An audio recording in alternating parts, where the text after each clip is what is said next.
We are finally back on the road. We are so super excited. This is what, day two? Yes, day 2. And we miss it so much. This is our little black beauty. Look at this scenery.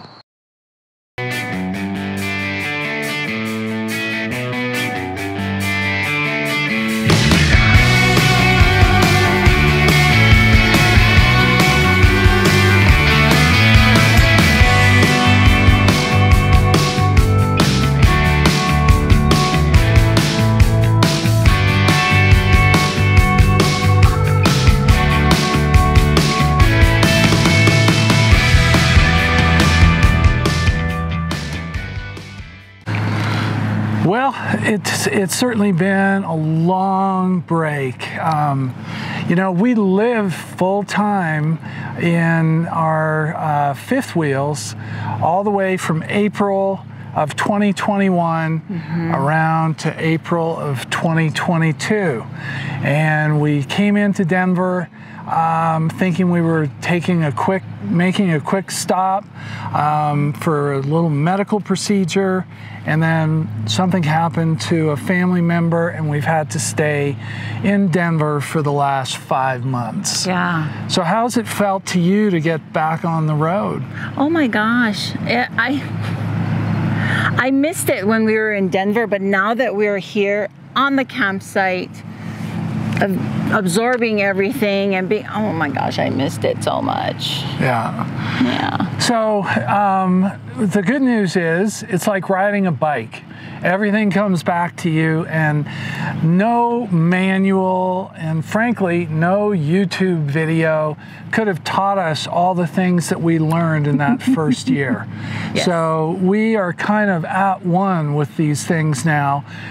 Things still go wrong, things that we can't fix, but we know how to troubleshoot. We know all the things that we might be able to do to keep things on the road. But once again, we're caught up with a repair that needs to take place on our awning that has been in motion for months. And the dealership can't seem to get their act together to get the parts ordered. Parts are still hard to find, getting appointments.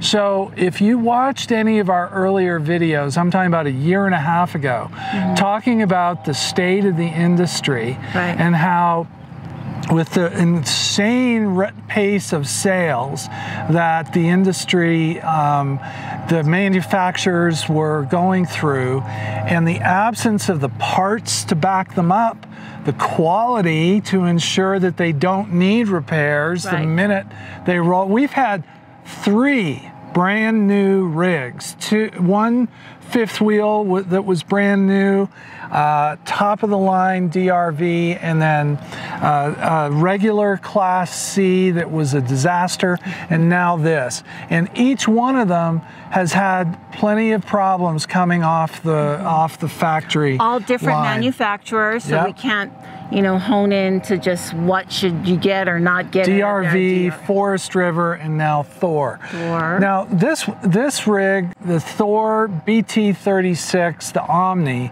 it's considered a Super C. This, I think, has been in the best condition as far as, you know, the repairs that we've needed to have done as a brand new rig. But it still had some issues, and we can't seem to get it fixed. So I think once again next week we're either going to have to pay exorbitant amount of money to a mobile tech to fix our awning, or you know, the dealership will come through. So those problems still exist. I don't know any of the main dealers, the Lazy Days, now I can't think of anybody else, but there are other dealers besides. Not Cummins. Oh, yeah, whatever. They're still all in the same massive backlog. So, you know, driving these things hasn't changed. Living in them is awesome. But in this 5 months, there's been no catch up played in the service arena, so we're still having to deal with that. Right. So we're here in Palisade, Colorado. Beautiful, this beautiful is like, campsite. I said to Chris earlier, it's like being in a mini Grand Canyon. So just take a look at some of these views that we shot from the drone last night. So beautiful. It is absolutely gorgeous. So we're going to take a quick run into town. And we're going to be heading back to Denver tomorrow, and then we're heading south in a week.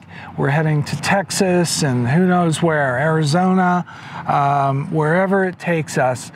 But we're glad you're back with us. We're glad to be here. Right. So thank you. Thank you. From Rolling Out.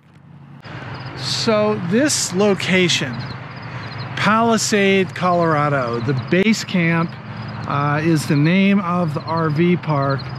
It's right in the middle of several wineries, and I mean, the Colorado River is coming right below there.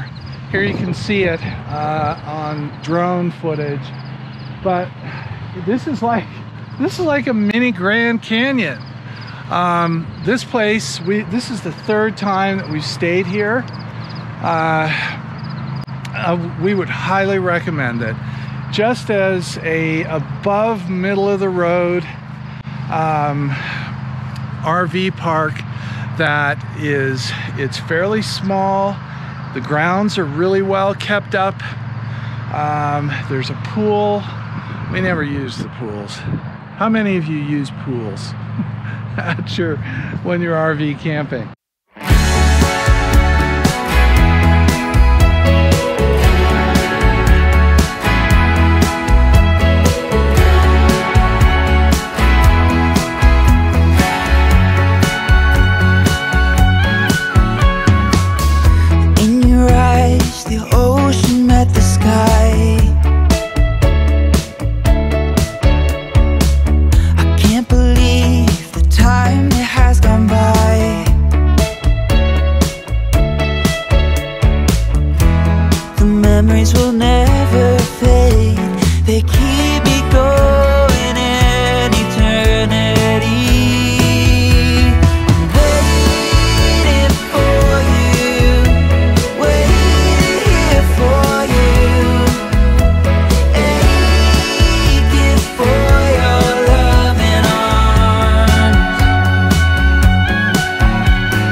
Not to shout your name out loud.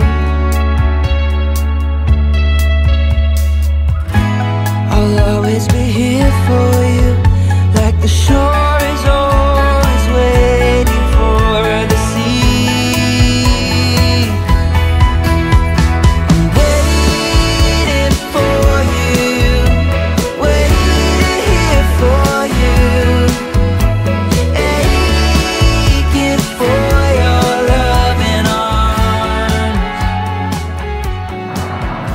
Making our way back to Denver, just sailing along.